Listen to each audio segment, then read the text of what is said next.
Ndagusuhuje mu izina rya Yesu, aho uherereye hose ku isi yose, habwa umugisha n'Uwiteka. Nta mugisha uruta kumenya Imana. Imana yarantumye irambwira ngo abantu bose ninjye basenga, ariko bansenga batanzi, genda ubigishe kumenya Imana. Wowe usenga aho usengera hose, Imana ikuntumyeho. Muri Luka igice cya 19 hatubwira inkuru za Zakayo. Zakayo nguyu yarirukanse yurira igiti aho Yesu akunda kunyura ngo arebe Yesu. Ndavugana n'umuntu umaze igihe mu itorero ariko akaba ataramenya Imana, akaba atarabona Yesu. Zakayo ageze mu giti hasobanura mu rusengero, mu itorero runaka usengeramo, aho ugenda ukumva Yesu. Ntiwagera mu rusengero ngo utumvise inkuru za Yesu, ntibibaho. Aho niho Yesu akunda kunyura. Muri Luka igice cya 19 uhereye ku murongo wa 1 ukagera ku murongo wa 10 hatubwira yuko Zakayo yaruriye, aragenda yurira igiti avuga ati Yesu aranyura ahangaha. Yesu ahanyuze aramubona, arururuka. Imana yambwiye kuri iri jambo irambwira ati dore abantu bahagamye mu giti barirukanse.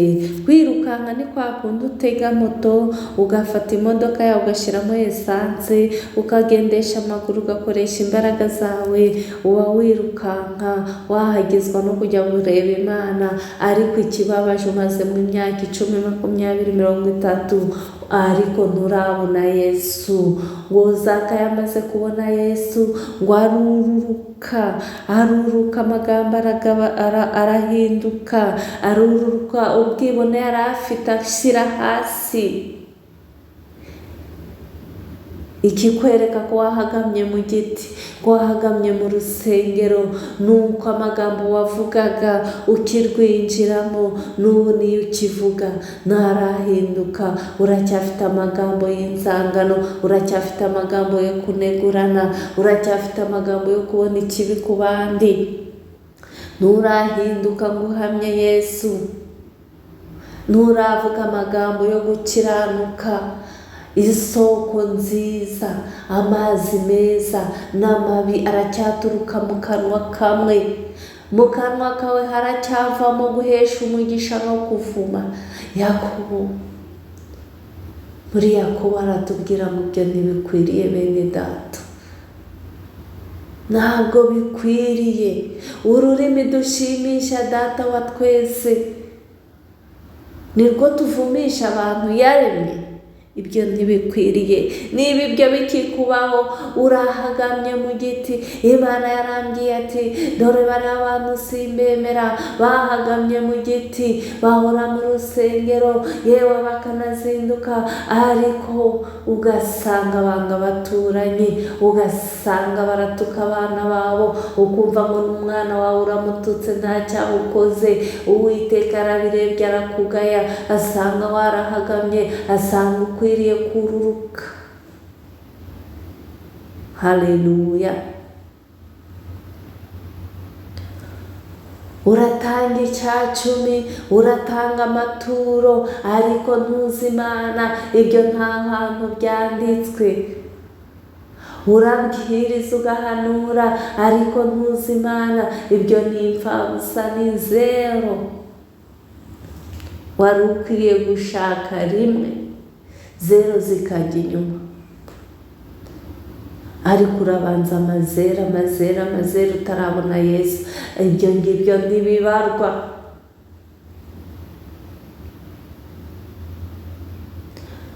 Ku munsi w'Uwiteka nugera, azakubwira ngo sinigeze mbamenya. Ati twahanuriraga mu izina ryawe, twabwirije abantu mu izina ryawe, twakijije indwara mu izina ryawe, ariko wibagiwe rimwe, wibagiwe kubanza kumenya Imana, ukagenda yagutumye. ati mwumve imbere mwa nkozi z'ibibi mwe, sinigeze mbamenya. Imirimo Zakayo yakoze nyuma amaze kubona Yesu yaranditswe. Imirimo yose ukora utaramenya Imana ntaho yanditswe. Kuvuga ngo umaze igihe mu itorero, warahagamye mu itorero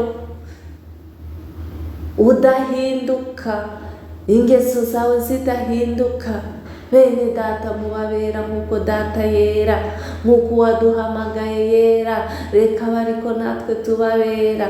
Haleluya. Ko abantu baravuze bati dorere agiye gucumbika ku munyabyaha. Reka mubwire, iyo umaze kwihana, ukihana neza muri ya nzira mbabwira yo kuvuga icyaha mu izina ryacyo, ukirukana dayimoni ya buri cyaha, ukihanuka, ukihanira umuryango, ukihana ikintu cyose cyakugeze mu gutwi. Iyo umaze kwihana uba ufite imbaraga zirukana dayimoni, urirukana dayimoni ntikugarukeho, urirukana kunegura ntibikugarukeho. Upfa kuba wavuze ati Imana mbabarira kunegura, dayimoni yo kunegura ndakwirukanye mu izina rya Yesu. Upfa kuba wavuze ati Imana mbabarira inzangano, dayimoni y'inzangano ndakwirukanye mu izina rya Yesu. Ibyo iyo umaze kubivuga uba wera, icyaha ntabwo kikugarukaho, uguma wirukana. Nubwo utakibikora ukaguma wirukana dayimoni y'ubusambanyi, dayimoni y'inzangano, dayimoni y'inzika, ndakwirukanye mu izina rya Yesu. Tuzahora twirukana igihe cyose tukiri mu isi, dufashe igihe mu ntambara, igihe cyose tutarakurwa mu isi ibyaha biradusatira. Niyo mpamvu duhora twirukana ntidutuze, tugahorana n'Imana, tugahora imbere y'Imana.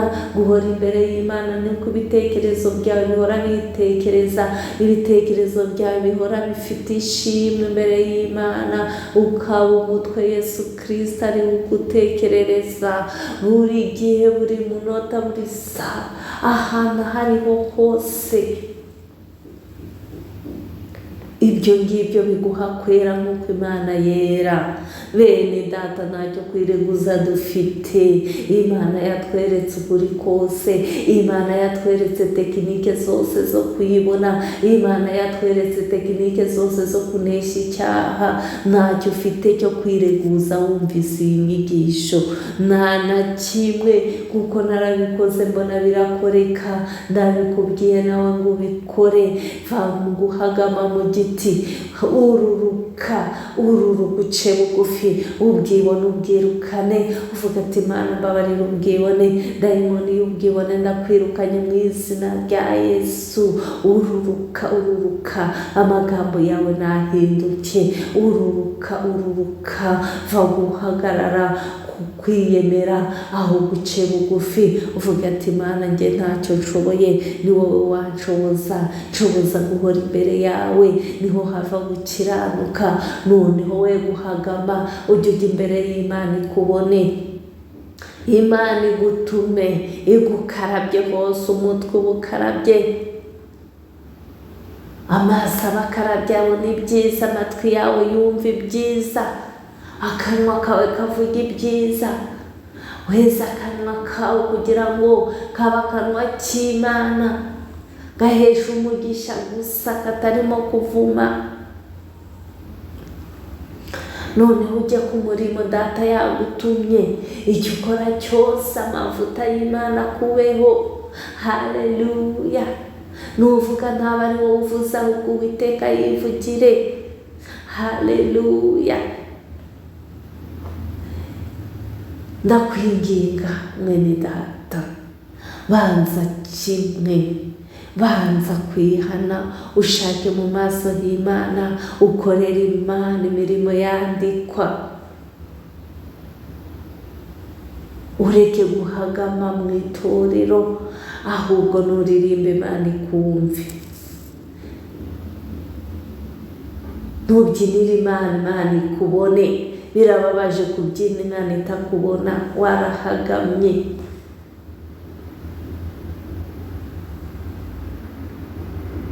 maze ye kuba ari wowe ahubwo Kristo muri wowe. Ibyo ukora byose ye kuba ari wowe ubyikoresha.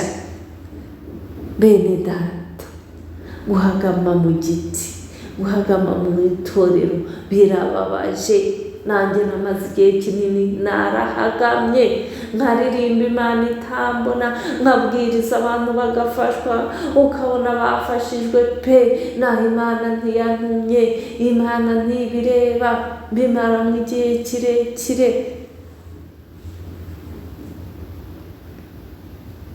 Ariko iminsi yo kujijwa Imana yarayirengagije, ariko irategetse uyu munsi. Itegeko itegetse ni ukwihana. Uyu munsi ni wo munsi wo gukirizwamo, uri kumvira ijambo. Uyu ni wo munsi wawe, niyo samedi yawe. Uyu munsi amateka yahinduka. Uyu munsi waba umukiranutsi wera, udakora icyaha na kimwe, ukambara ikanzu yera itagira ikizinga. Murababwira nta tolerance ku cyaha, nta gatoya, nta kwarondisa, ngo uyu nguyu rero yaragiye kugera ku gukiranuka nawe najye mu ijuru. Basi hoya, mu ijuru hazajya yabera de. Kandi buryo tuzabaho mu ijuru tubyitoza turi mu isi, kuko ugiye kwitoza gukiranuka mu ijuru ugahora muri nacumuye ndongera nihane, nacumuye ndongera nihane, waba uzanye ikizira mu ijuru kandi ntikizabayo. Ahubwo bwa buzima bwo twihana twongera ducumura bugomba kugira iherezo. Noneho tukagera aho duhora tugenzura umutima muri za ntwaro ndwi z'Imana mu Befeso mu gice cya 6 uhereye ku murongo wa 14, 17 kugera kuri 17. Mu ntwaro ya kabiri havuga gukiranuka. Gukiranuka ni ukwigenzura ugasanga nta na kimwe. Nibwo buzima dukwiye kubamo. Ndakwigisha gukiranuka birashoboka, ukabamo ubuzima bwo gukiranuka gusa buri munsi. Uyu munsi ukigenzura ugasanga nta na kimwe, ejo bundi umwaka ugashyira wundi ukaza. Ababayeho muri ubwo buzima abo nibo bazajya mu ijuru. Tureke kwibeshya ngo turacyafite kunegura, turacyafite kwangana ngo tuzajya mu ijuru. Reka, icyakora wowe wavuga ngo ndi kwihana mbisubiramo, ariko ndarwana kugira ngo ngere kuri wa mwanya wo kudakora icyaha na kimwe. Kuraje, biharanire, uzabigeraho. Buhoro buhoro uzabona ubigezeho. Ariko wa muhate ufite umeze ute wo kubigeraho? Nanjye ntabwo nabigezeho direct. N'igihe Imana yambabariye ibyaha byanjye byose ikambwira ati komeza rero ube imbere yanjye, nuva imbere yanjye urabona ucumuye. Nabonye nongeye ndacumura, noneho mfata ingamba yo kuvuga ngo nta kindi ndi gusengera, ndasengera Imana impa imbaraga ziguma imbere yayo, kuko yambwiye kuguma imbere yayo nabyo bikananira. Kandi narayibaje ngo umuntu yaguma mu rusengero se yaguma imbere yawe ate? Irambwira iti aho uri hose umutima wawe uba uri imbere yanjye, we kuhava ariko nkabona urahavuye. Gucumura birihuta. Ni nk'uko bakubwira ati tekereza ikintu runaka, ukuntu intekerezo zirukanka kuhagera ahantu runaka. Hatekereza uko byihuta. No gucumura nuko, kuva imbere y'Imana biroroha, kugera mu cyaha biroroha. Niyo mpamvu tugomba uko umutima utera, uko umutima utera akaba ariko turi imbere y'Imana. Ibyo ntabwo tubyishoboza, turabyingingira Imana ikabiduha. Ubwo rero ugahora imbere y'Imana. Iyo uhoze imbere y'Imana ntucumura habe cyane kimwe. ndakwigisha ko gukiranuka ntukore icyaha na kimwe bishoboka, kuko nabonye mbigeramo. Ndinginga buri gihe, nkomereza Hamana, ndatinya gusubira mu cyaha, ndatinya ko nasubira, nkongera nkava imbere y'Imana gato nkabona ndarakaye. Icyaha cy'uburakari, baba we nkihana nkabona kirongeye kiragarutse, nkavuga ati iki cyo cyarananiye noneho, ariko ndashima Uwiteka nacyo yarakinshoboje ngo nakivuyeho. Ubu ndahamya ko kwera nk'uko Data yera bishoboka.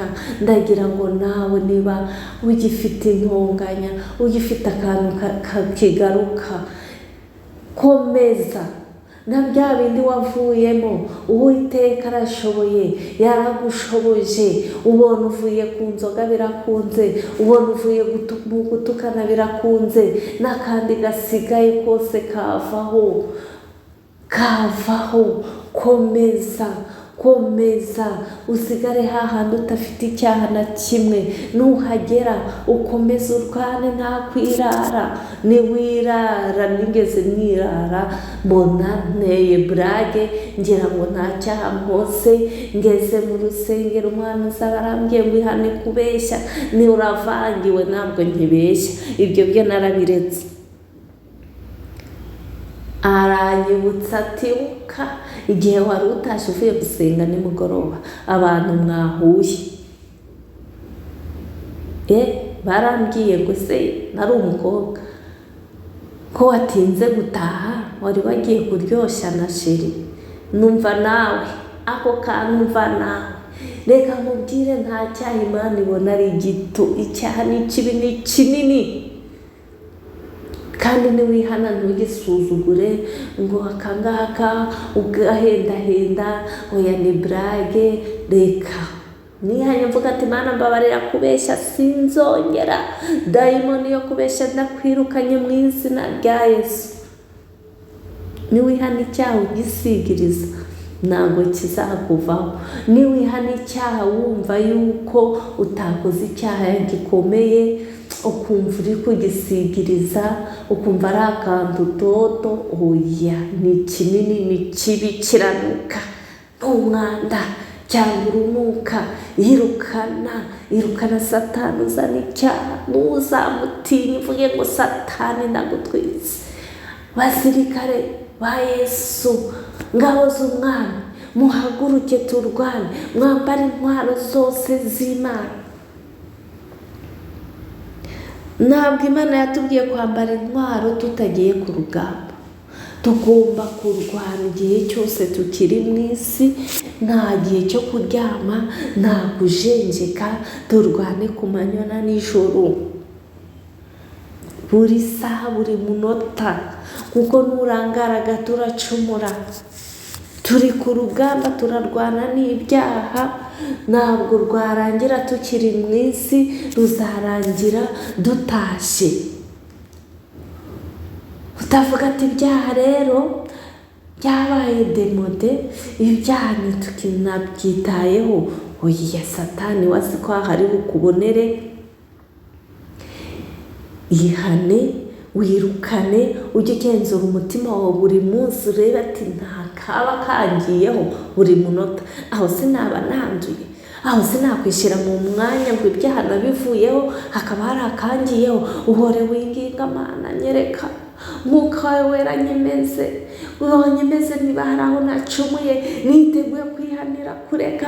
Winginge Mana nyereka, ugenzura umutima wawe, uhore usanga wera, uhore wera nk'uko Data yera.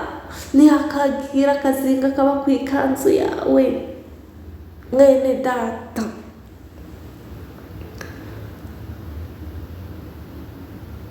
Ntiwishyire mu mwanya utarimo. Hari ikinyoma rero gihari, ati gukiranuka ntabwo bishoboka. Nuvuga ngo uri umukiranutsi urigereranije.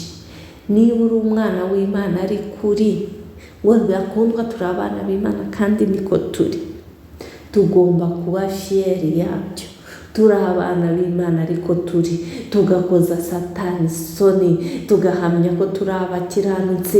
Ijambo ry'Imana riratubwira ngo abakiranutsi, mvuge yuko abakiranutsi bazagubwa neza.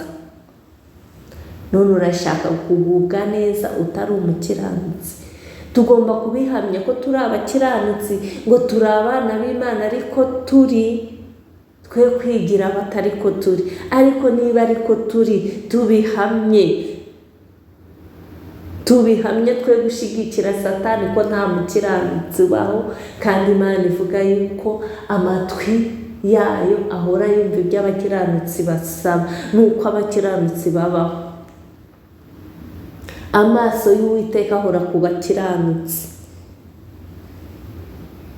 Niba dushaka ko Imana itureba, tugomba kuba abakiranutsi. Yesaya igice cya 59 umurongo wa 1 n'uwa 2, ngo dore ukuboko k'Uwiteka ntikwaheze ngo ananirwe gukiza, n'ugutwi kwe ntikwapfuye ngo ananirwe kumva, ahubwo ibyaha byabo bituma ibima amaso y'Imana ntajya areba abanyabyaha,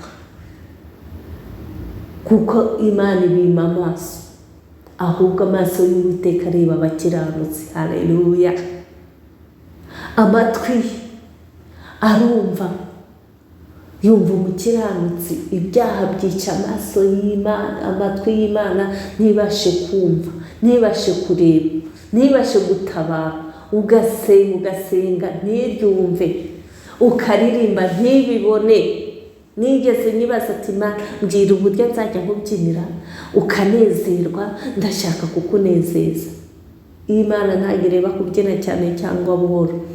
Yarambwiye ngo uko Umwuka Wera akuyoboye, uko nguko aba ari kundirimbira. Iyo uri mu byaha ntabwo Imana ikubona rero, kuko Umwuka Wera ntaba ari kumwe nawe. Umwuka Wera w'Imana ntaba ari muri wowe.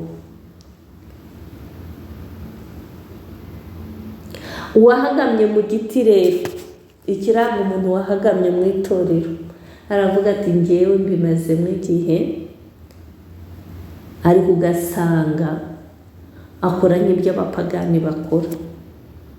Ugasanga aravuga ibyaha bica mu bice, ibinini bitoya. Ati utu ngutu ni inyongobezabugingo. Uwahagamye mu giti akora twa tundi bita ngo ni inyongobezabugingo, ko tuzabuyongobeza koko. Akavuga ati navuye ku busambanyi, navuye ku kunywa inzoga, sinarwana, batambona.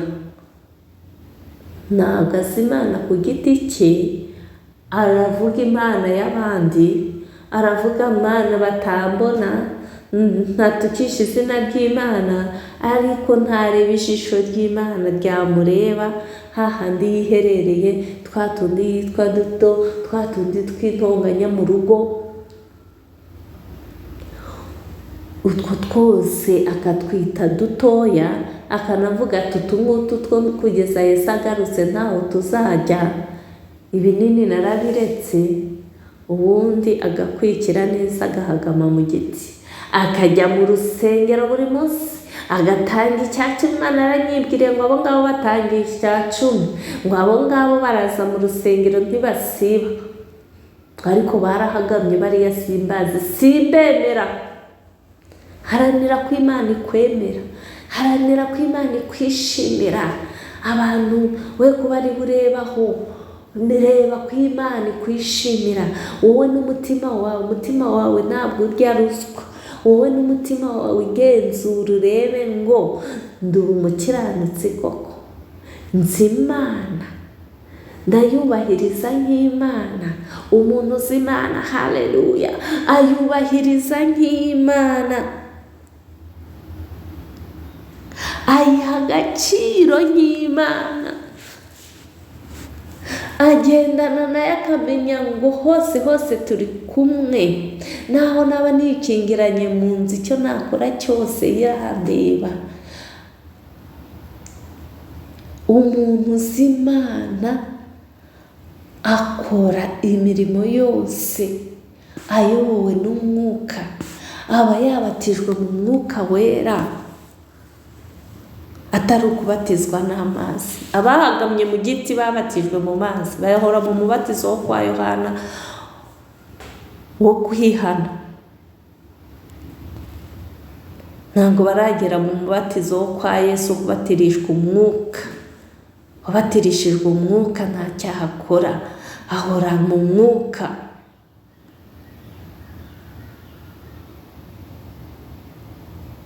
Imana ibahe umugisha, amahoro y'Imana n'abane namwe.